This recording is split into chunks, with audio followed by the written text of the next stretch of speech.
আসসালামু আলাইকুম, আশা করি সবাই ভালো আছেন। ছাগলগুলো দেখুন বিকেলবেলা খাওয়াচ্ছি। ওই যে আরোগুলো, ওই যে আরো বর্তমান ঘাসের অভাব,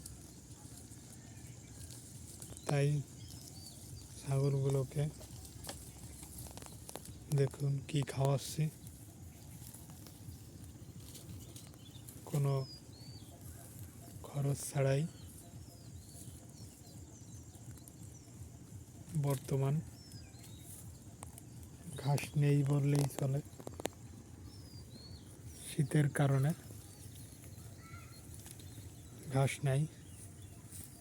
ওই দেখুন ছাগলে কি খাচ্ছে,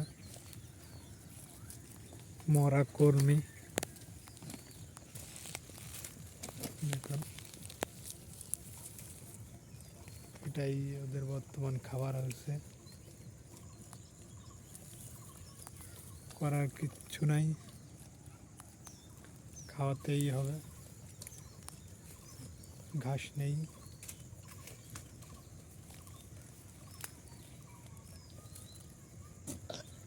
ইনশাল্লাহ আর কিছুদিন পরের থেকেই গরম পড়ে গেলেই ঘাস হয়ে যাবে। ইনশাল্লাহ ঘাসের অভাব হবে না। এখন হয়তো বর্তমান একটু ঘাসের অভাব,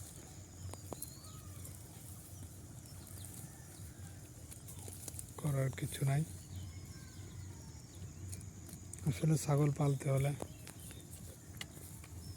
যে কোনো ব্যবসায়ী করতে গেলে, খামার করতে গেলে, যে কোনো খামার করতে গেলেই চেষ্টা করবেন যে কি করে দানাদার খাবার কম খাওয়ানো লাগে, খাওয়ায় পারা যায়। না হলে লাভ বেশি একটা হবে না।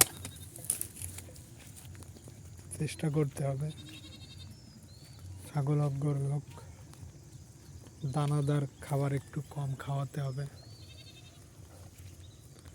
তা না হলে আপনার লাভ তেমন হবে না, লাভের ভাগ কম হবে।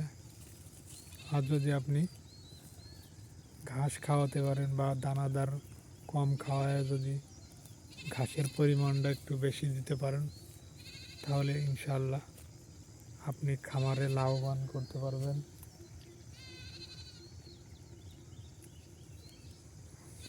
দানাদার কম খাওয়ায় আপনি লাভবান করতে পারবেন।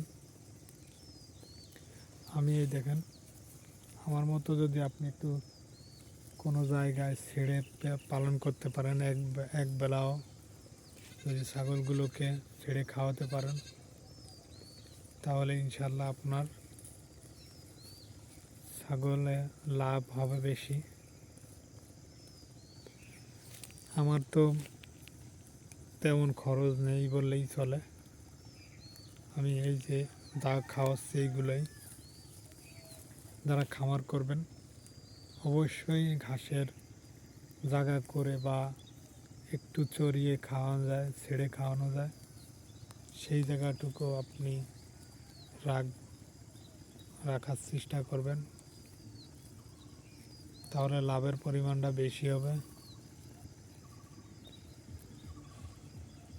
যত আপনি ঘাস খাওয়ায় দানাদার কম খাওয়াতে পারবেন, ততই আপনি লাভবান হবেন বেশি।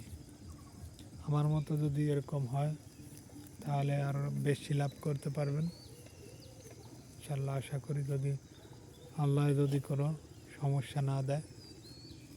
সবাই দোয়া করবেন, ভালো থাকবেন। আসসালামু আলাইকুম। আর যদি আমার ভিডিওটি ভালো লাগে সাবস্ক্রাইব করবেন, শেয়ার করবেন, ফলো দিবেন, লাইক দিবেন। এভাবে যদি আমার মতো ছাগল ছেড়ে খাওয়াতে পারেন, আপনার লাভ হয় প্রচুর।